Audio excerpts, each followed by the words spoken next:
Hi friend, তোমরা সবাই কেমন আছো? আশা করি তোমরা সবাই ভালো আছো। আর আজকে দেখো নতুন একটা ভিডিও নিয়ে তোমাদের সামনে চলে এসেছি।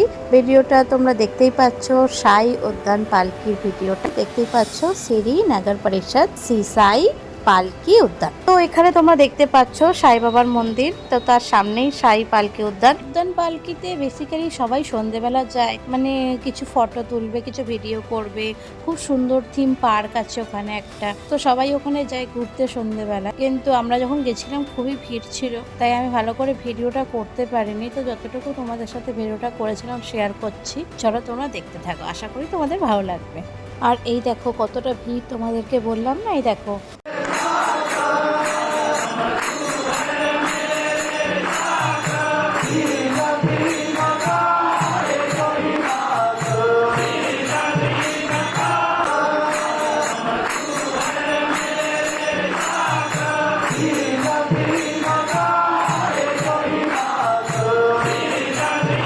আর এবার আমরা পার্ক থেকে বাইরের দিকে একটু বেরিয়ে এলাম।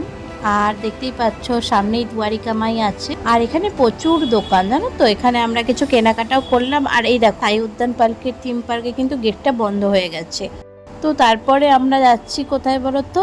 সাই প্রসাদালয়তে, কারণ রাত্রে আমরা সেখানেই খাবার ঠিক করলাম যে সাই প্রসাদালয়তে খেতে যাব।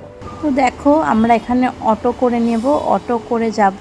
হ্যাঁ, এই দেখো ঘোড়ার গাড়ি কি সুন্দর গেল। শ্রেয়ান বলছিল যে ঘোড়ার গাড়ি করে যাবে, কিন্তু ঘোড়ার গাড়ি করে 4 জন হয়, তো আমাদের 5 জন ছিলাম, হবে না বলে আমরা যাইনি। তো আমরা একটা অটো নিয়ে নিলাম, তো অটো করেই যাচ্ছিলাম। আমরা অটোয় উঠে পড়েছি। আর দেখো সব ওইগুলো হোটেল, জানো তো, এগুলোর ভিতরে হোটেল ছিল, সামনের দিকে দোকান ছিল।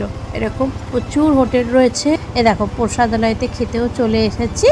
আর কিন্তু প্রসাদালয়তে এত ভিড় ছিল যে আমি সেদিনকে ভিডিও করতেই পারিনি, জানো। এতটা ভিড় আর এতটা লাইন দিয়ে আমাদেরকে রাত্রিরে খাবার খেতে হয়েছিল। তাই জন্য তার পরের দিনকে গিয়ে আমরা যে দুপুরবেলা খাওয়া দাওয়া করেছিলাম সেই ভিডিওটা তোমাদের সাথে শেয়ার করে দিয়েছি। তাহলে চলো ভিডিওটা আজকে আমি এখানেই শেষ করছি। আমাদের ভিডিওটা যদি তোমাদের ভালো লেগে থাকে অবশ্যই কিন্তু সাবস্ক্রাইব, লাইক, কমেন্ট, শেয়ার করতে ভুলো না। টাটা, বাই বাই, তোমরা সবাই ভালো থেকো।